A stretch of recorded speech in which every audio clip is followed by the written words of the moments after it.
नमस्कार प्रिय दर्शकों, एक बार फिर आपका स्वागत है हमारे YouTube चैनल प्राचीन ज्ञान सच्चा ज्ञान में। प्रिय दर्शकों, संसार में सबसे खुशी कौन है?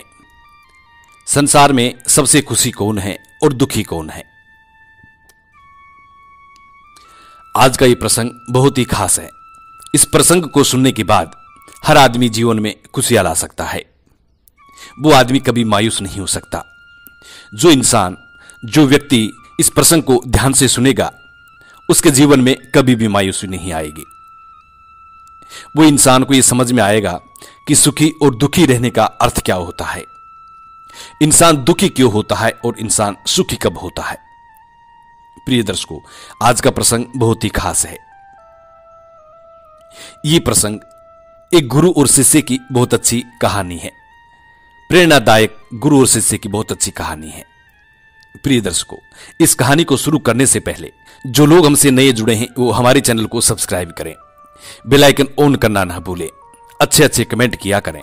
प्रिय दर्शकों, ऐसे ही रोज हम नई नई वीडियो लेके आते हैं, प्रेरणादायक, ज्ञानदायक, हर रोज नई वीडियो लेके आते हैं। एक गुरु और एक शिष्य रहा करते थे। गुरु के काफी शिष्य थे। गुरु सबको समान शिक्षा दिया करता था। गुरु का यह कर्तव्य भी होता है कि वो अपने शिष्यों में भेदभाव ना करें। तो गुरु अपने शिष्यों में कभी भेदभाव नहीं करते हैं। गुरु अपने सभी शिष्यों को समान शिक्षा दिया करते थे और शिष्य भी बड़े प्रेम से शिक्षा ग्रहण करते थे। उन शिष्यों में एक रामू नाम का शिष्य रहा करता था। गुरु के मान सम्मान को देखकर रामू के दिल में भी ये ख्वाब उमड़ने लगे कि मैं भी गुरु के जैसे ही बनना चाहता हूं। जैसे गुरु को आज मान सम्मान मिल रहा है, वैसा ही मान सम्मान भविष्य में मुझे भी मिलेगा। इसलिए रामू बड़ा दुखी होने लगा। रामू ये सोचने लगा, यदि मैं गुरु के जैसे बनता हूं तो मुझे भी वही मान सम्मान मिलेगा, क्योंकि गुरु का हर आदमी मान सम्मान करता है, बच्चे भी मान सम्मान करते हैं। नगर मोहल्ले के जो लोग आते हैं वो भी गुरु के चरणों में दंडवत प्रणाम करते। गुरु तो गुरु होता है, तो गुरु को तो सभी प्रणाम करेंगे, चाहे बड़ा हो या छोटा हो। इसीलिए रामू के मन में ये ख्वाब उमड़ने लगे कि मुझे भी गुरु के जैसे ही बनना है। और रामू धीरे धीरे इस विचार को लेकर के बड़ा ही दुखी रहने लगा। बहुत गहराई से सोचता और दुखी हो जाता, बहुत गहराई से सोचता और दुखी हो जाता। रामू धीरे धीरे खाना पीना छोड़ने लगा, क्योंकि रात दिन दिमाग में रामू के मन में यही टेंशन घुसी रहती कि मुझे गुरु के जैसे बनना है, तो बनूं कैसे। रामू रोज इसी बात को सोचता। गुरु का पीछा करना शुरू कर दिया। रामू गुरु का पीछा करता। गुरु जहां भी जाता रामू भी पीछे पीछे चुपके चुपके जाता। गुरु जो भी करता चुपके चुपके देखता। गुरु जो भी करता रामू छुप करके उसे देखता। यानी एक तरीके से रामू ने गुरु का पीछा करना शुरू कर दिया। रामू यह देखना चाहता था कि गुरु क्या क्या करता है। इसलिए रामू हमेशा गुरु का पीछा करता। गुरु जहां भी जाता रामू गुरु के पीछे चला जाता और गुरु का हमेशा पीछा करता। गुरु जो भी कर्म करता उस कर्म को करने की कोशिश करता। प्रिय दर्शकों, गुरु यह कहता है कि जो मैं कहता हूं वो कीजिए, जो मैं करता हूं वो मत करो। लेकिन रामू वो करने लग गया जो गुरु करता है। प्रिय दर्शकों, समय की बात है, काफी दिन रामू गुरु का पीछा करता रहा। गुरु जहां भी जाता रामू जाता। गुरु जो भी करता रामू उसी कार्य को करने की कोशिश करता। धीरे धीरे गुरु को इस बात का पता चलने लगा कि रामू मेरा पीछा करता है और मैं जो भी कार्य करता हूं उसको करने की कोशिश भी करता है। प्रिय दर्शकों, गुरु धीरे धीरे उल्टे काम करना शुरू कर दिए। रात को गुरु जब सोता आराम करता, रात को गुरु जब विश्राम करता तो ऊपर को पांव करके विश्राम करने लग गए। गुरु को देखकर रामू भी ऊपर को पांव करके विश्राम करने लग गए। प्रातःकाल में ब्रह्म मुहूर्त में गुरु 6 बजे उठा करते थे, तो गुरु 4 बजे उठने लग गए। तो रामू भी गुरु के साथ 4 बजे ही उठने लग गया। गुरु जब भोजन ग्रहण करते तो बीच में से रोटी को खा जाते, तो रामू भी बीच में से खाना शुरू कर दिया। गुरु शाम के वक्त पत्थर फेंकते तो रामू ने भी पत्थर फेंकना शुरू कर दिया। यानी कि गुरु जो कर्म करता उसी कर्म को रामू ने भी करना शुरू कर दिया। यानी कि रामू हर वो कर्म को करने लग गया जो गुरु करता है।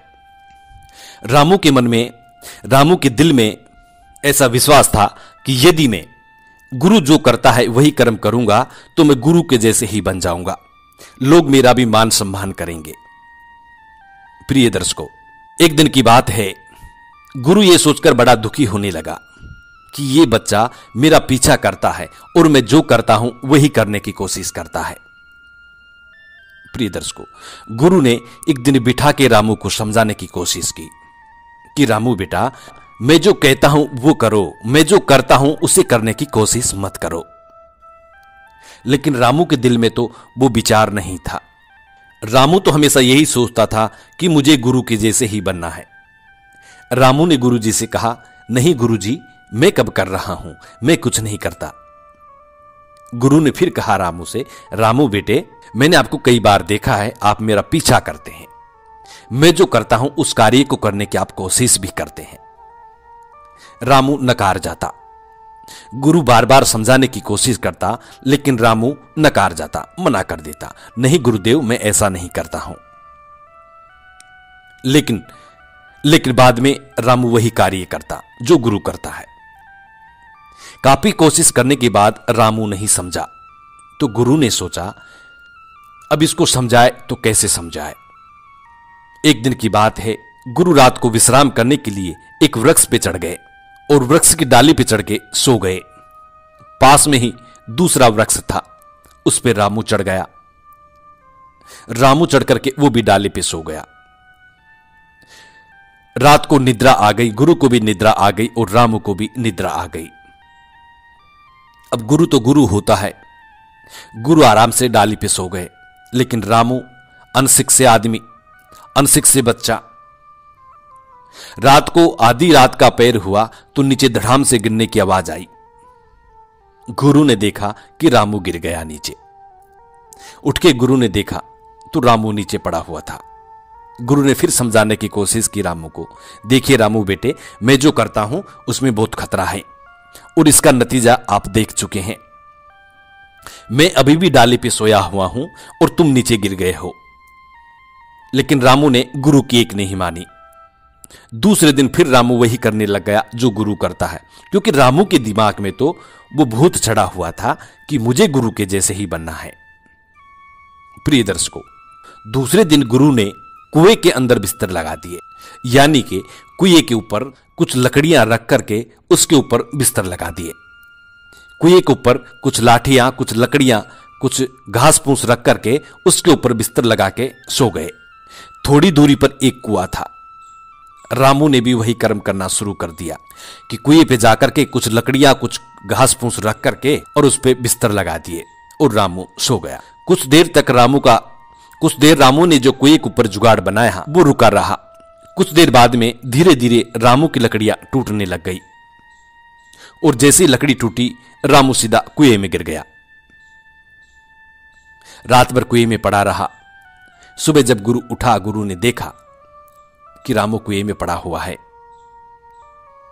गुरु ने बड़ी मुश्किल से रामू को बाहर निकाला और फिर समझाने की कोशिश की कि रामू बेटा, ऐसा मत कर, इसमें तुम्हारी जान को जोखिम हो सकता है। जब रात भर रामू पानी में पड़ा रहा, कोई बचाने के लिए नहीं आया, कोई सहायता करने के लिए उपलब्ध नहीं था, तब रामू को यह एहसास हुआ कि गुरु जो करता है वो करना बड़ा गलत है। फिर सुबह गुरु ने रामू को निकाला। रामू को निकालने के बाद नहलाया धुलाया, बड़े प्यार से समझाया। रामू को इस बात को समझ में आ गया कि जो गुरु कहता है वो करो, जो गुरु करता है वो करने की कोशिश कभी मत करो। प्रिय दर्शकों, इस कहानी से ये समझ में आता है कि जो इंसान, कोई भी इंसान एक दूसरे की खुशी को देख करके दुखी होता है, वो इंसान हमेशा ही दुखी रहता है। दूसरा व्यक्ति जो कार्य करता है उसे करने की कभी कोशिश मत करो, चाहे वो गुरु हो, चाहे शिष्य हो, चाहे आम आदमी हो। कोई भी व्यक्ति अगर कोई कार्य कर रहा है, यदि आप उसको देख करके करने की कोशिश करते हैं तो वो आपकी सबसे बड़ी मूर्खता है। उसमें आप कभी भी सफल नहीं हो सकते। आप सिर्फ उसी में सफल हो सकते हैं जिस कार्य को आप करना जानते हैं। जिस कार्य को आप करना ही नहीं जानते और यदि आप उसे करने की कोशिश करेंगे तो उसमें आप कभी भी सफल नहीं हो सकते। प्रिय दर्शकों, आज की कहानी यहीं समाप्त होती है। इस कहानी से हमें यह समझ में आता है कि दूसरा व्यक्ति जो कार्य करता है उसे कभी करने की कोशिश मत करो। आप सिर्फ उसी कार्य को करो जिस कार्य को आप जानते हैं। दूसरे की खुशी को देखकर कभी दुखी ना हो। प्रिय दर्शकों, हमारे चैनल को जरूर सब्सक्राइब करें, बेल आइकन ऑन करें, अच्छे अच्छे कमेंट करें। जी नमस्कार, धन्यवाद।